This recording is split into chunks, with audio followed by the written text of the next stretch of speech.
Hola a todos, lindo día, espero que estén muy bien, me da mucho gusto saludarlos. Lindo día, espero que estén muy bien. Me da mucho gusto saludarlos. Lindo día, espero que estén muy bien.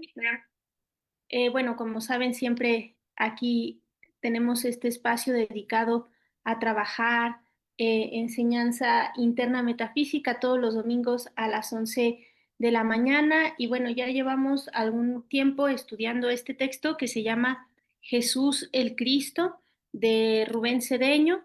Ya hemos avanzado en varios capítulos y bueno, el día de hoy vamos a seguir con este estudio. En particular, vamos a revisar el capítulo que trata sobre la última cena. Y bueno, lo interesante de estos capítulos es que eh, nos da una interpretación diferente, ¿verdad? A lo que tal vez estamos acostumbrados a escuchar. Es una interpretación metafísica que por supuesto nos ayuda a entender cuál es la aplicación de esto en nuestra vida cotidiana. Entonces, vamos a empezar con esta primera idea de la última cena, que como ustedes saben también se le llama el Pesach, que ahora vamos a ver por qué. En este texto, Rubén Cedeño nos explica una etapa que seguramente muchos de ustedes han visto en películas, han estudiado, que es cuando el pueblo judío era esclavo en Egipto, ¿no? Y cuando estaban esclavo en Egipto, el faraón no los quería liberar.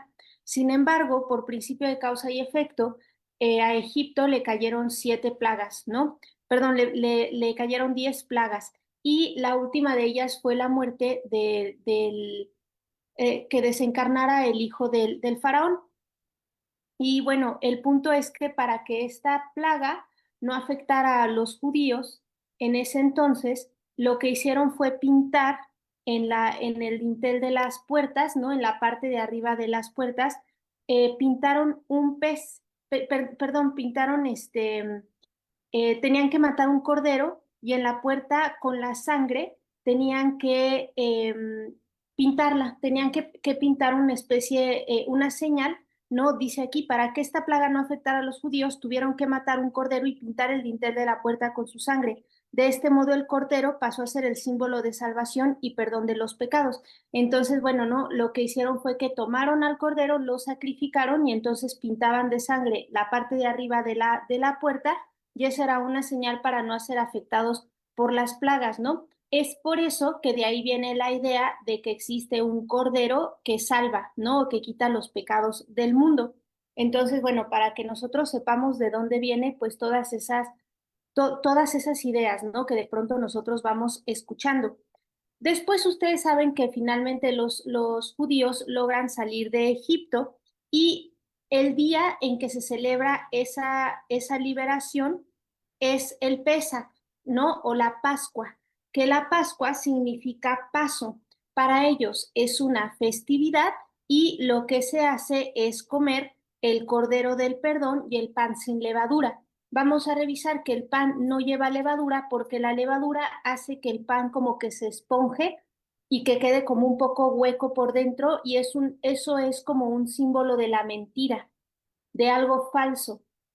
Entonces por eso se come el pan sin levadura.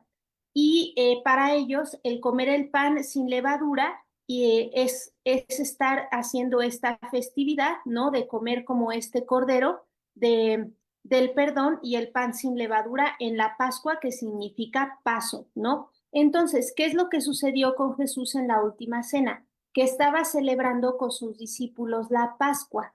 ¿No? Solamente que lo que les estaba diciendo es que el cordero que se iba a sacrificar para liberarlos era él mismo.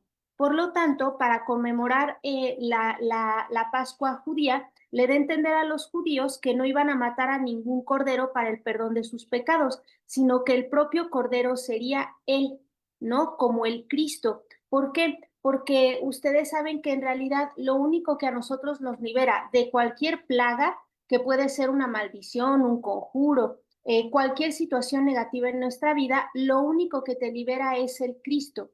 Entonces, el símbolo es que aquello que te va a liberar, así como se liberó al pueblo judío de ser esclavos, es este contacto con el Cristo. Recuerden que ser esclavos no nada más significa que alguien te tenga como bajo su control, sino que nosotros pues de pronto llegamos a ser esclavos de nosotros mismos, ¿no? En el sentido de que somos esclavos de nuestras propias ideas, ideas retrógradas, ¿verdad? De pronto hay que darse cuenta por qué uno piensa lo que piensa. A veces quienes más nos tenemos como bajo control, ¿no? Sin permitirnos avanzar, sin permitirnos ser diferentes, somos nosotros mismos a través de las ideas o de los sentimientos que simplemente hemos ido tomando y que no nos corresponden. Entonces se nos dice que lo único que nos puede liberar es el Cordero, es el Hijo de Dios, es el Cristo, ¿no? En este sentido, nuestro interior solamente que ahí estaría representado pues como el Maestro Jesús. Por lo tanto, cuando ellos comieron el pan, Jesús les dijo que el pan era su cuerpo, ¿no? O sea, era como el cuerpo del cordero. Y el fruto de la vid, que era la uva, ¿no? Lo que es el jugo como de las uvas, era la sangre purificadora. Y por lo tanto, se dijo que Jesús es el Cordero de Dios que quita los pecados del mundo. Todo eso viene a partir del simbolismo de la última cena. Obviamente, como ustedes saben, esta acción instauró un ritual entre los seres humanos, ¿no? Que después vamos a revisar que se llama la Eucaristía, que tiene que ver con la purificación. Dice, cuando el cuerpo, ¿verdad?, se inmola, en este caso no fue el de un cordero, fue el del Cristo. Y la Pascua judía quedó transformada entonces en comer pan y tomar el fruto de la vid en memoria de Jesús. ¿Ok? Entonces vamos a ir revisando como estas partes que fue viviendo el Maestro Jesús y que nosotros sepamos pues por qué lo hacemos, ¿verdad? Ya cuando ustedes vayan, ustedes saben que a lo mejor esta tradición solamente quedó para la tradición cristiana, pero van a ver que en este texto nos dicen que esto no es exclusivo, ¿no? O sea que nosotros deberíamos de entender que esto no es algo exclusivo de una religión. De hecho, hay personas que, como los metafísicos, ¿no? Que a lo mejor no vamos, o sí, ¿no? Sí vamos, muchos de ustedes sí van, yo también he ido, etcétera, pero si no lo hacen de ir al templo a tomar la hostia, no importa, o sea, de cualquier manera eso se puede hacer mentalmente. ¿Por qué? Porque vamos a ver qué es lo que significa cuando nosotros comemos ese pan que sin levadura, que después fue transformado a esto que nosotros le llamamos hostia, ¿no? Pero antes de eso vamos a revisar otra situación que vivió Jesús y fue el lavado de pies. Como ustedes saben, los pies representan el entendimiento, representan cómo es que nosotros comprendemos la vida. Y cuando nosotros vemos esta idea del maestro lavándole los pies a los discípulos, lo que está haciendo es purificar o modificar una manera de comprender el mundo, ¿no? Entonces, vean lo que sucede en este sentido. Dice, Jesús en la última cena le lavó los pies a sus discípulos y entonces, mientras lo hacía, el maestro les dijo, ustedes llaman maestro y señor y se preguntan por qué yo soy.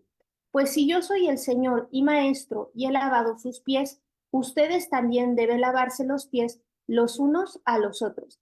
Si ustedes lo ven como desde el punto de vista de la enseñanza, cuando nosotros estamos hablando de lavarnos los pies entre los unos a los otros, tiene que ver con la enseñanza espiritual, ¿no? Dice, nosotros cuando le queremos lavar los pies a alguien de manera física, lo que tienes que hacer es inclinarte y servir a los demás. Eso es lo primero que nos tiene que quedar claro con un lavatorio de pies. Tú tienes que inclinarte y como bajar la cabeza, ¿verdad? Y servir a otra persona. Se nos dice que nosotros al inclinarnos no lo estamos haciendo solamente externamente, sino que esto implica una inclinación interna.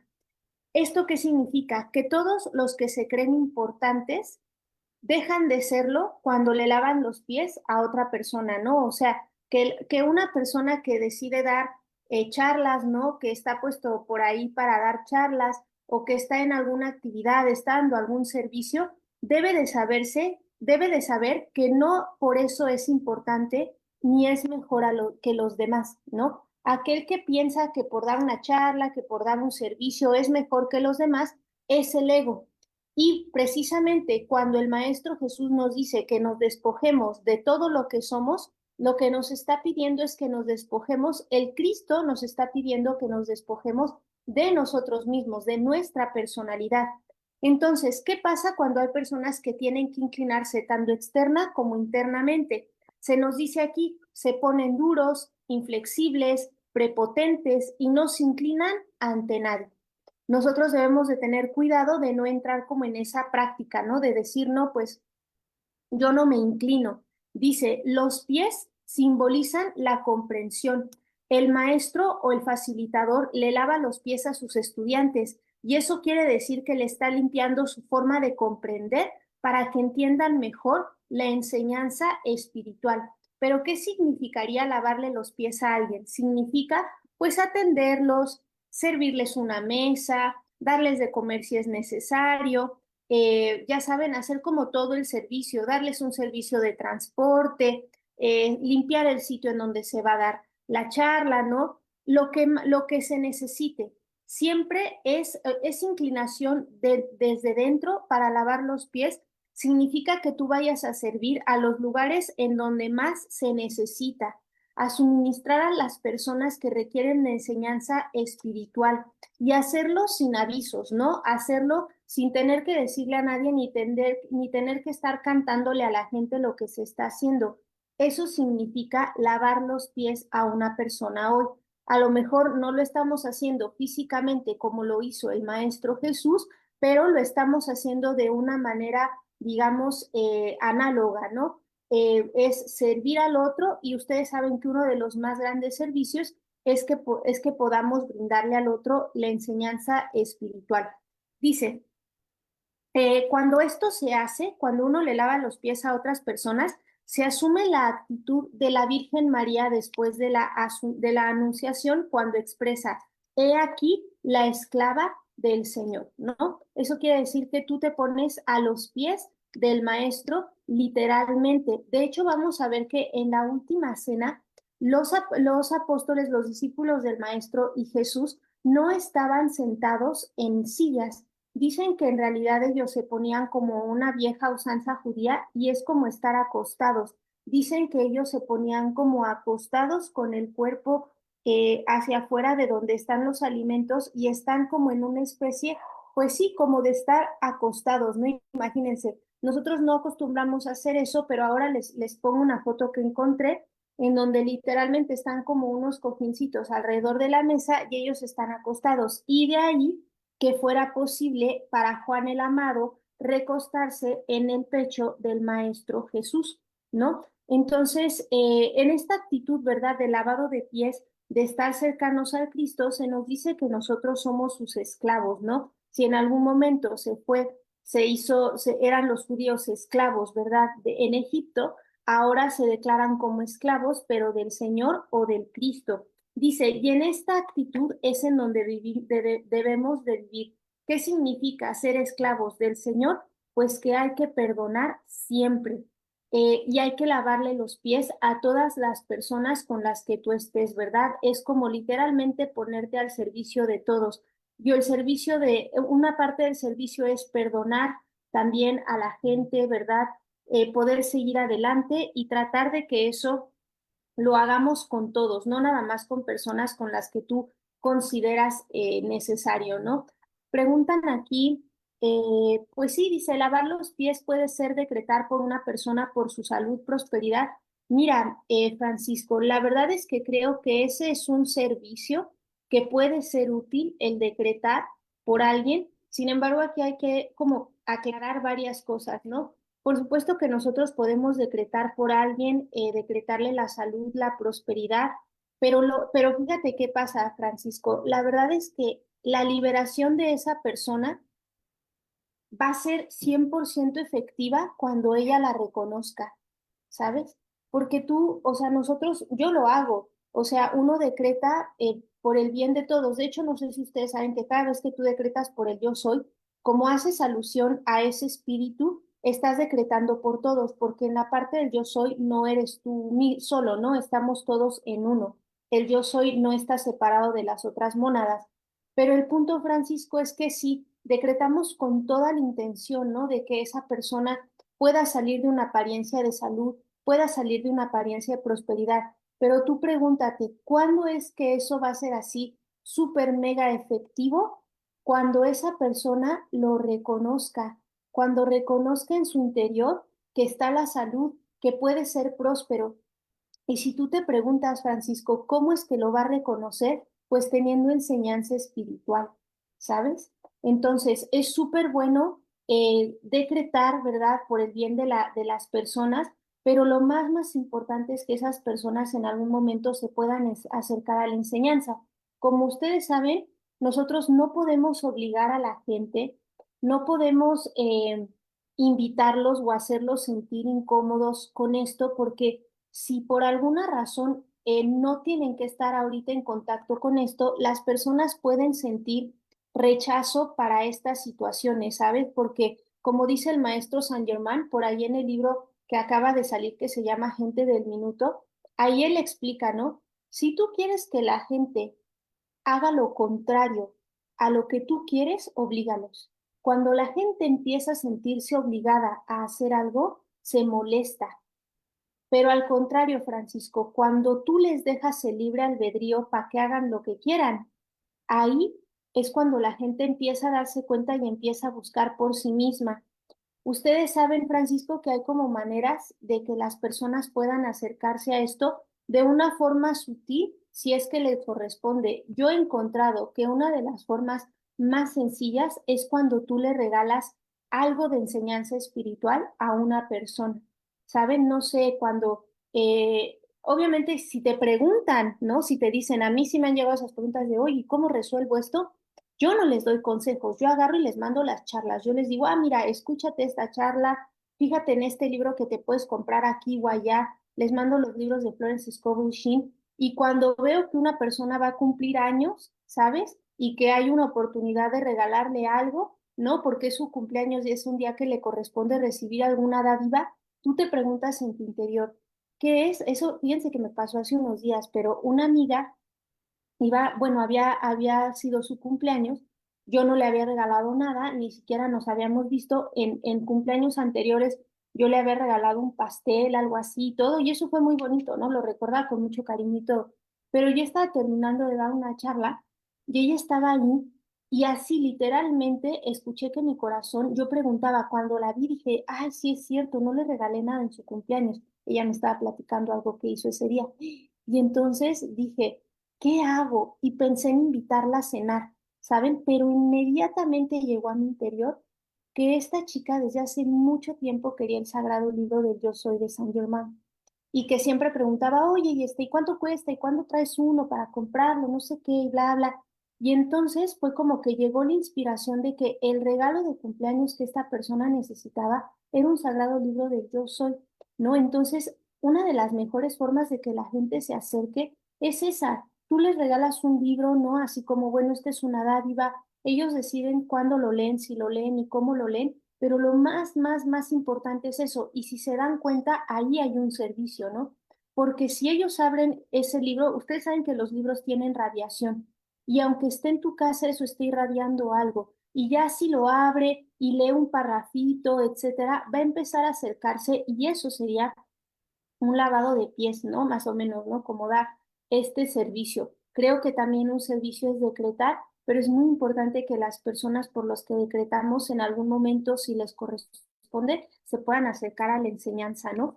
En este ejercicio, en este sentido, nos dicen por acá que entendamos quién es el que debe de servir y cómo debe de sentirse aquel que sirve. Jesús recalcaba, ¿cuál es mayor? ¿El que se sienta a la mesa o el que sirve? No es el que se sienta a la mesa, mas yo estoy entre vosotros como el que sirve. Y Jesús aclara, el que quiera hacerse grande entre vosotros será vuestro servidor, y el que quiera ser el primero entre vosotros será vuestro siervo. Cuando tengamos que barrer, pues barramos. Se nos dice, cuando tengas que llevar a una persona, llévala. Cuando tengas que compartir una comida, compártela. Cuando tengas que ir a bailar, baila, participa de las actividades, ¿sabes? O sea, Cuando tú veas que hay algo que se tiene que hacer, tú participa, tú te incluyes, porque esta enseñanza de la nueva era es una enseñanza incluyente, ¿sabes? Entonces se nos dice, cuando participamos sin diferenciarnos para parecer distinto a los demás, estamos en el camino de la sencillez y del amor.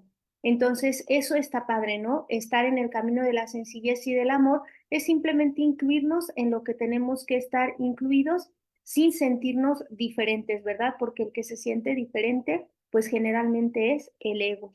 Se nos dice por acá, Jesús nos recuerda, el que se enaltece será humillado y el que se humilla será enaltecido. Por eso nos corresponde ser humildes servidores y por eso se nos dice acá, si alguien quiere venir en pos de mí, niéguese a sí mismo, tome su cruz y sígame. Ustedes saben que estas son enseñanzas que daba el Maestro Jesús, ¿no? En sus charlas, él literalmente daba enseñanza en su ministerio, ¿no? Llegaba a un sitio, empezaba a predicar y la gente se le juntaba alrededor. Sin embargo, a veces han estado mal entendidas estas enseñanzas, ¿verdad?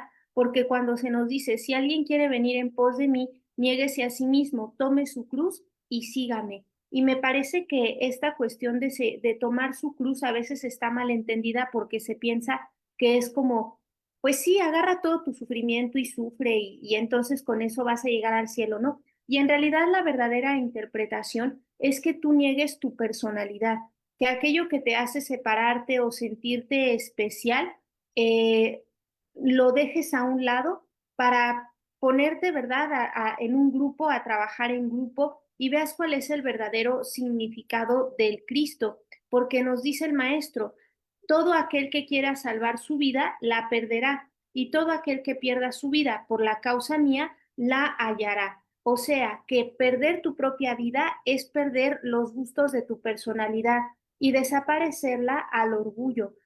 Perdón, desaparecer el orgullo. Ustedes saben que el orgullo es una situación pues que nos va acompañando durante toda la vida, pero hay que aprender a observarlo, ¿no? Saben que una de las cosas más fáciles o uno de los caminos más interesantes para trabajar con la cuestión del orgullo es ponerse a ver las estrellas.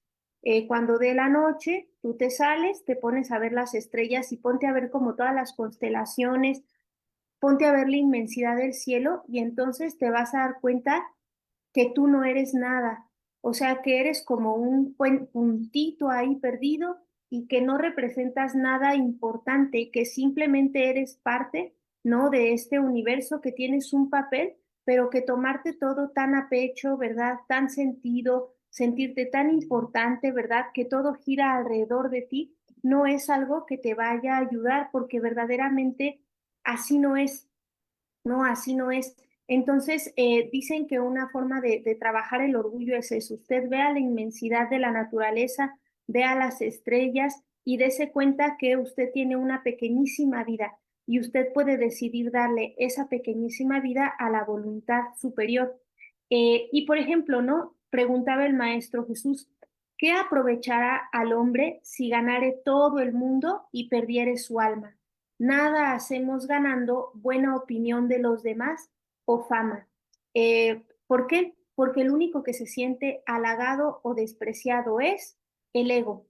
Recuerden que el único que gana y que pierde es el ego, ¿no? Se nos dice, Jesús dice, uno es vuestro maestro, el Cristo, y todos vosotros sois hermanos, y no llaméis padre vuestro a nadie en la tierra, porque uno es vuestro Padre, el que está en los cielos. Ni seáis llamados maestros, porque uno es vuestro Maestro, el Cristo, es el que es el mayor de vosotros, que sea vuestro siervo. Y se nos explica, nosotros somos nada, y lo que hacemos es igual, ya que Jesús dice, no puedo hacer nada por mí mismo. ¿Eso qué significa? Que tú no puedes hacer nada por tu simple personalidad.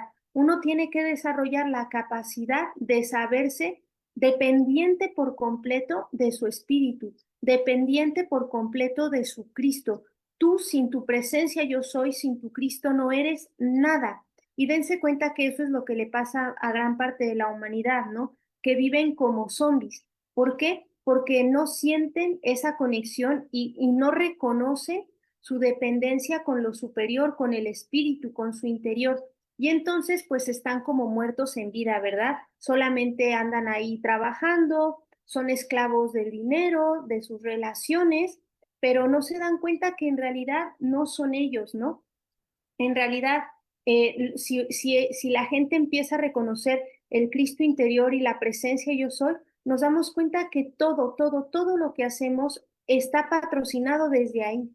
No puedes olvidarlo. Y que cuando tú haces cosas con tus propias, desde tu personalidad, eres evaluado y eres defendido desde tus propias fuerzas, ¿saben? Por eso, por ejemplo, se nos dice que todos los pasos que vayamos a dar, siempre los pongas en consideración a tu Cristo interior, a tu presencia yo soy. Por ejemplo, ¿no? Yo escuchaba una enseñanza bien interesante sobre los viajes y entonces decían que cuando uno quiere ir a estos sitios en donde hay muchísima transmutación, como Lourdes o Jerusalén, todos esos sitios, Fátima, en donde hay no grandes vórtices de transformación, uno siempre tiene que preguntarle al Cristo interno si es prudente ir o no. Y los mejores viajes son aquellos que se hacen cuando hay un llamado del Cristo, porque cuando no es así, tú estás trabajando a partir de tu personalidad como turista y estás siendo protegido por tus propias fuerzas. Imagínense ir por tus propias fuerzas a un sitio que es un ancla de mucha transmutación.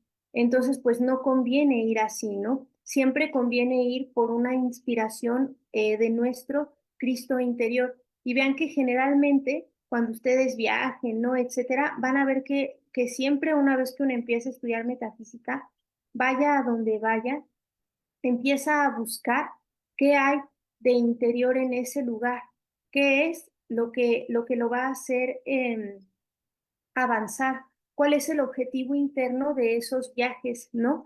Y entonces uno no va por sus propias fuerzas, sino que va patrocinado y protegido pues por la presencia yo soy. Entonces siempre hay que reconocer que nosotros así, por nosotros mismos, no somos nada. Nos dicen aquí, solo el Cristo en nuestro interior es el hacedor de todo y Él solo hace perfección y maravillas para nosotros. Entonces, tú le vas a dar siempre al Cristo interior el crédito de todo, ¿no? Y se nos dice aquí, no aceptemos halagos que le hagan a la personalidad, que son como una trampa, ya que si los creemos, eso mismo que nos pone en un altar nos tumbará.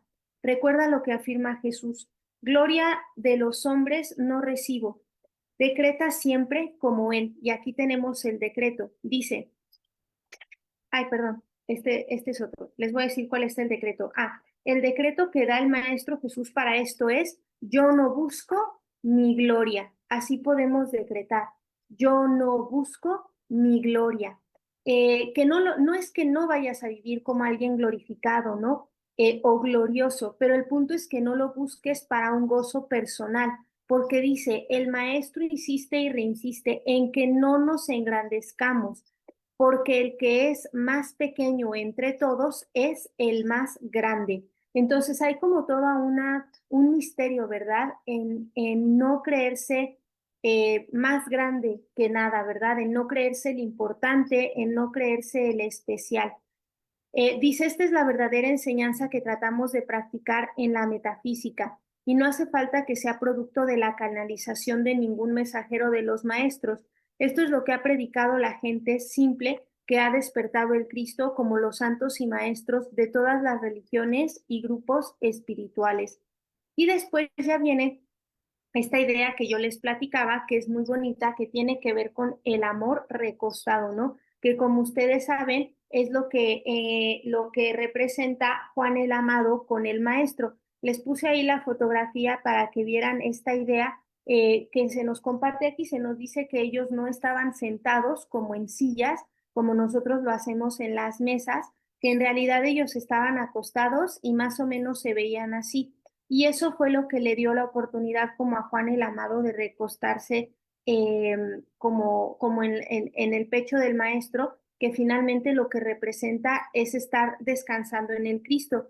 Recuerden que Juan el Amado fue un discípulo que quería mucho al maestro, ¿no? Se dice que él siempre le estaba preguntando qué necesita, lo procuraba de todas las formas, ¿no? Y que bueno, que él era muy servicial con él mientras el maestro iba dando como su enseñanza. Se dice que en la última cena, Juan el Amado, con mucho cuidado, preparó esta cena de Pascua para que la celebrara Jesús con todos los demás discípulos. Y dice, por lo tanto hay que aprender de Juan el Amado. Cuando uno ama a alguien de verdad, uno le cocina lo más rico, le lava la ropa, le plancha, lo atiende, sin pensar jamás que es servilismo. Cuando estaban cenando, Juan el Amado con mucha ternura fue inclinándose hacia el lado donde estaba el Maestro Jesús y así llegó a recostar su cabeza en el pecho de Jesús. Este es el gesto de amor más grande, noble y bello de todos los evangelios. Es un himno de amor. Juan, al referirse a sí mismo, se decía el discípulo a quien Jesús amó. Entonces, vean qué interesante, ¿no? Un poco relacionado con lo que preguntaba Francisco. El punto es que tú te reconozcas como el amado, que tú te reconozcas como el protegido, que tú te reconozcas como el sabio, que tú te reconozcas como el amoroso por el Cristo, ¿no? Una afirmación que está en un libro de Paul Brunton que dice, Dios siempre me está sonriendo.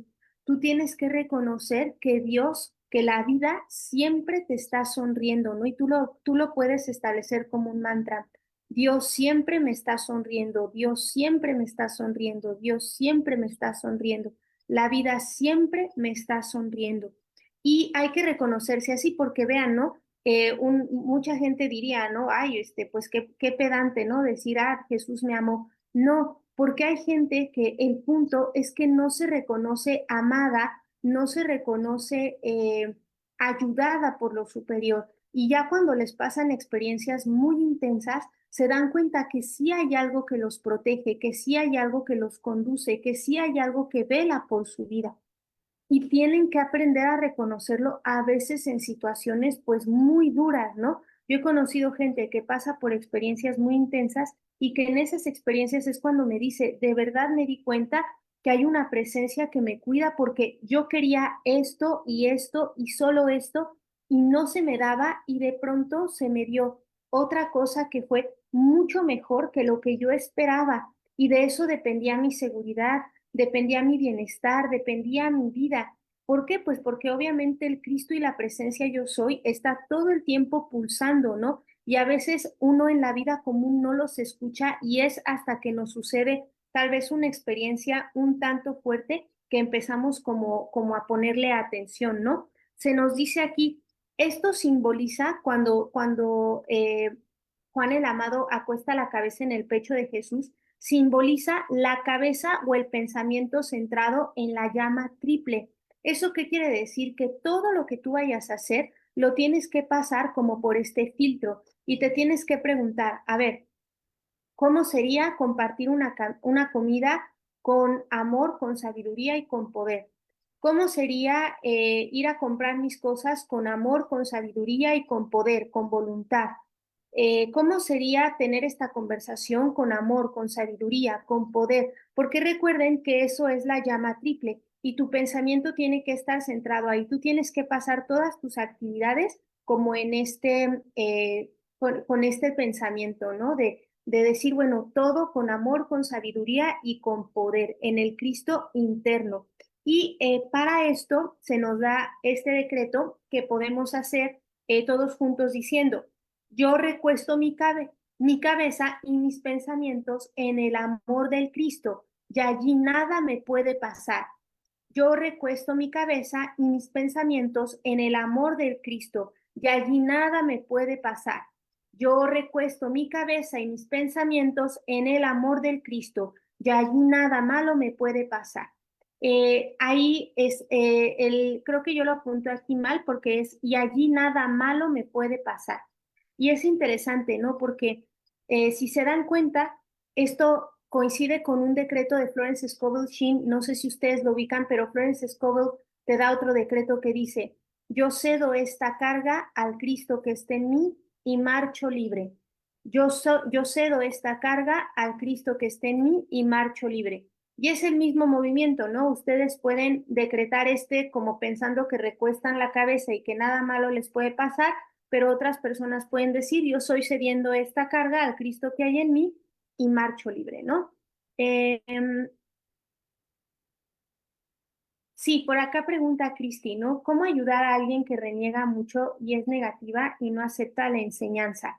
Mira, Cristi, depende mucho cuál sea la relación que tú tengas con esa persona, ¿no? Todos de pronto nos encontramos con esas personas. Yo creo que la mejor manera de ayudar a esas personas, la número uno, Cristi, es que tú te conviertas en un ejemplo para esas personas, ¿sabes? Por ejemplo cuando tú vas a convivir con ellos y ellos quieren hablar negativo, tú no te sumas, ¿no? E incluso ahí es cuando tú puedes poner en acción la enseñanza y decir, mira, yo no me voy a expresar mal de esta persona porque puede que no sea cierto. Y si fuera cierto, es mejor ni siquiera seguir hablando de eso. Y eso lo da el maestro Kutumi, ¿no? Entonces, lo mejor, Cristi, es siempre predicar con el ejemplo, porque véanlo así, si ustedes se dan cuenta, pues cómo es que el Maestro Jesús daba su enseñanza. Pues él lo dijo bien. Cuando él vio a los fariseos, él les decía, ustedes hagan todo lo que les dicen estas personas, pero no vivan como ellos. Porque imagínate, ¿no? ¿De qué sirve que nosotros le estemos diciendo a una persona, no seas negativa, no, no sé qué, bla, bla, bla, y nosotros no serlo? Entonces creo que la mejor ayuda, Cristi, es primero predicar con el ejemplo, y eso solo se logra si tú trabajas contigo misma. El mejor servicio que le puede dar a una persona que es negativa es trabajar en uno mismo. Tú sabes que hay leyes y una ley dice que una vibración mayor siempre va a jalar a una vibración menor. Entonces, la radiación que tú tengas como una persona positiva en la enseñanza, a esa persona le va a ayudar, incluso cuando simplemente permanecemos con esa persona en silencio, ¿sabes? Sin discutir. ¿No? Sin tener que hacer como algo particular. Por supuesto, Cristi, que hay cosas que se pueden hacer de forma personal y en privado, que esas cosas nunca se le tienen que decir, ¿no? Pero es orar, literalmente orar por esa persona, ¿no? Como tú sientas que es una oración, que por ejemplo en el caso de Francisco es decretar, ¿no? Hay personas que oran, ¿no? Por una persona, ¿no? Poniendo la intención de que esta persona esté mejor. Otra cosa interesante, Cristi, es entregarlo. Sabes que una cosa interesante es el movimiento en donde tú entregas esa persona a una conciencia superior y una conciencia superior que recibe a todo esto es la Madre María. Porque recuerda que la Madre María dijo que tú le dieras a todo mundo como si fueran sus hijos. Entonces tú entregas a esa conciencia bellísima a la Madre María, ¿no? Otra cosa que ayuda, perdón, tangiblemente practica la enseñanza. Entonces vean, frente a lo que estamos, ¿no? Por eso es un pan sin levadura, van a ver que esto se transformó en esta cuestión de la hostia. ¿Y cuándo es que nosotros comemos esto? Nosotros lo comemos en algo que se llama la Eucaristía, que la Eucaristía es una palabra que viene del griego que se llama acción de gracias. Y se supone que el maestro tomó el pan, el maestro Jesús tomó el pan y lo bendijo en acción de gracias, ¿no? Si ven por ahí la serie esta que se llama The Chosen, ya está esta última temporada que es sobre la última cena, y ellos tienen toda esta parte no sé cómo se llama, tiene, el nombre lo dicen ahí en la serie, pero están todos sentados alrededor de la mesa y dicen, maestro, si usted hubiera dado las enseñanzas sin habernos llamado, y todos repiten, eso hubiera sido suficiente. Y entonces cada uno dice algo así. Si usted hubiera sanado a Lázaro y no nos hubiera llamado como sus discípulos, eso hubiera sido suficiente. O sea, ellos reconocen que cualquier acción del Cristo, ¿verdad?, hubiera sido suficiente. Creo que en esa serie pueden ver como muy claramente cómo se hacía esta situación de la última cena y cómo también agradecen su vida, ¿saben? En acción de gracias por nuestra vida y comen, ¿no? Dice En este sentido, dice el maestro, de cierto os digo que si no coméis la carne del Hijo del Hombre y bebéis su sangre, no tenéis vida en vosotros.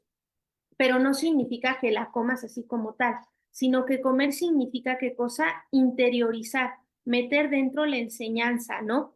El que bebe mi sangre tiene vida eterna. Eso quiere decir que el que ponga en práctica esta enseñanza va a tener vida eterna, ¿no? Yo sé que a lo mejor mucha gente dice, ay, no, bueno, no sé, ¿no? Que no está mal que quieran tener esta práctica incluso todos los días, pero hay gente que piensa que si no hace la comunión, etcétera, pues algo pasa, pero en realidad, o sea, para mucha gente debe ser tal vez muy importante hacerlo físicamente, pero más allá de lo físico, es que tú lo hagas en el sentido interior, ¿no? Esta común unión es que tú estés en contacto con la enseñanza de tu Cristo, que estés en contacto con la enseñanza y que la practiques, que lo hagas verdaderamente carne. Por eso, como decía Cristi, ¿no? ¿De qué manera ayudo al otro haciendo carne esto? ¿No? Estando en común unión con los otros, lavándole los pies metafóricamente a los otros, ¿no? Intentando darles la enseñanza, ¿no? No juzgar, tomando tu cruz, que tomar tu cruz es, bueno, si mi personalidad quiere esto, voy a tratar de trabajar esta cuestión de mi ego y voy a seguir al maestro que es seguir al Cristo, ¿no? Abajo, en la página 229 dice, el pan significa lo sólido, lo físico, hacer las cosas tangiblemente, que seamos la carne del cuerpo del Cristo, mientras que el fruto de la vid, que es el jugo de las uvas, es la energía, la vida y el vehículo de la conciencia crística que puede circular físicamente por nuestro cuerpo, porque es líquido como la sangre y vehículo de la presencia yo soy. La verdad es que ustedes saben que la sangre es un líquido preciosísimo, ¿no? Que lleva por todo nuestro cuerpo, ¿no? Los nutrientes, el oxígeno. Y de hecho es bien interesante porque fíjense, en otras tradiciones, en donde a lo mejor no reconocen la figura de Dios o no como un cristiano, se entiende todo esto. No sé si ustedes saben que, por ejemplo, se reconoce y se sabe que el modelo de una célula es el mismo modelo del universo. Se sabe que si uno comprende cómo funciona una célula, comprende cómo funciona el universo. Por eso, en algunas tradiciones antiguas, la astrología formaba parte de la medicina, porque en la medida en que se entendían las constelaciones, que se entendían cómo estaban los planetas, cómo funcionaban, se entendía lo que estaba pasando en el interior. Por eso en alguna época de la humanidad, la humanidad pues cayó como en esta situación no muy positiva cuando se sentía que todo era, digamos, geocéntrico. Se pensaba que la Tierra era el centro y alrededor giraba el Sol y los planetas. Y después esto cambió y a través de cálculos matemáticos, etcétera, se descubrió que nosotros giramos alrededor del Sol. Dicen que esto le costó mucho a la humanidad comprenderlo, porque como esto es una ley, esto no es que tú lo creas, como es adentro es afuera y como es afuera es adentro. Y si en el interior estaba arraigada la idea de que nosotros somos el centro de todo, eso también implica que la personalidad es el centro de todo, que el ego es el centro de todo, que alrededor de él gira todo, las relaciones, los trabajos, todo gira en torno al ego, ¿saben? Y esa es una creencia y es algo que nos hace sufrir mucho porque todo te lo tomas personal, todo trata de ti, todo es contra ti o todo es para ti. Y cuando se trató de cambiar esta mentalidad, se entendió que el sol era el centro. Y entonces a la gente no ven que mucha gente esté pues así, o sea, le cuesta trabajo esta idea de pensar, no todo trata de ti y a la humanidad le costó trabajo concebir que no éramos el centro, ¿no? Que la Tierra no era el centro, que girábamos alrededor de un centro que es el Sol y que ese centro, ¿verdad? Pues es, si te das cuenta, nuestro Cristo.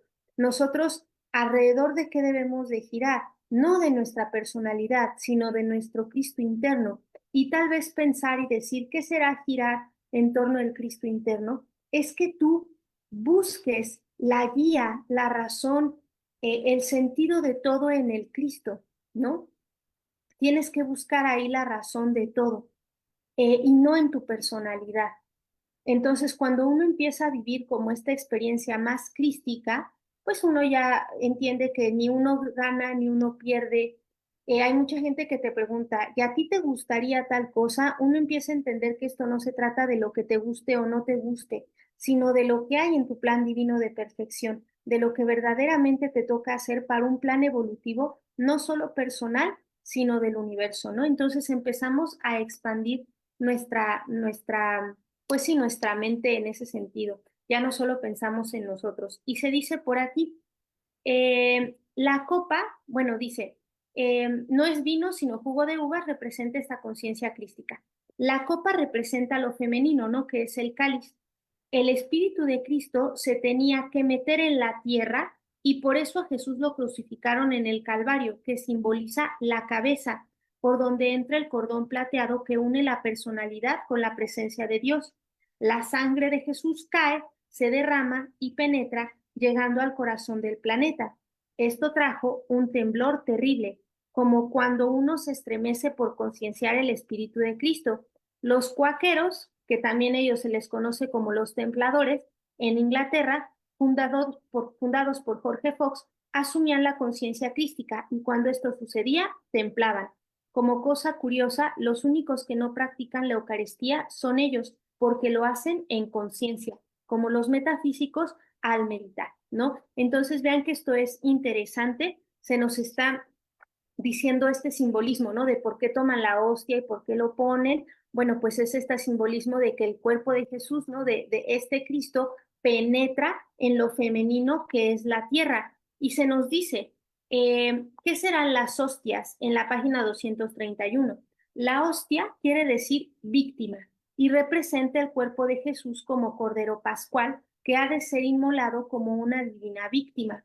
Al principio el pan de la comunión era un pan ácimo, sin levadura, como el de los primitivos judíos. Después de casi 2000 años, el pan de la Eucaristía lo han transformado en unos círculos de harina refinada llamados hostias. La hostia simboliza a Dios como el cosmos, porque es un círculo. El infinito no tiene principio ni tiene fin.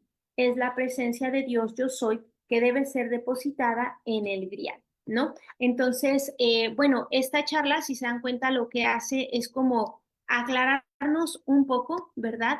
Todas estas cuestiones simbólicas que nosotros vemos en estos rituales, ¿no? Que particularmente es la misa católica, pero que también tiene para nosotros como una cosa interesante que tiene que ver con qué significa eso, ¿no? ¿Qué significa comulgar? ¿Qué significa vivir en común unión? Como ustedes ven, pues va mucho más allá de ir a un ritual y tomar solamente un pan, ¿no? Tiene que ver con trabajar con los otros, no creerse especial, tratar de girar en torno al Cristo, reconocer que sin el Cristo, sin la presencia yo soy, somos nada, que esa cruz de la que habla el Maestro Jesús es trabajar con la personalidad y seguir al Cristo, ¿no? No al Maestro como tal, sino al Cristo que está en nuestro interior, que finalmente sigue siendo el maestro, ¿verdad? Porque el maestro representa, ¿no? Cómo se vive con el Cristo, así, pero lo más interesante es, pues, que uno vaya estableciendo contacto con nuestro maestro en el interior, ¿ok? Pues yo les agradezco mucho el favor de su atención. Nos vemos el próximo domingo para seguir con este libro. Que tengan un excelente día. Hasta la próxima. Adiós. Gracias a todos. Dios bendice su bien. Gracias, buenas tardes. Gracias. Gracias. Hasta luego.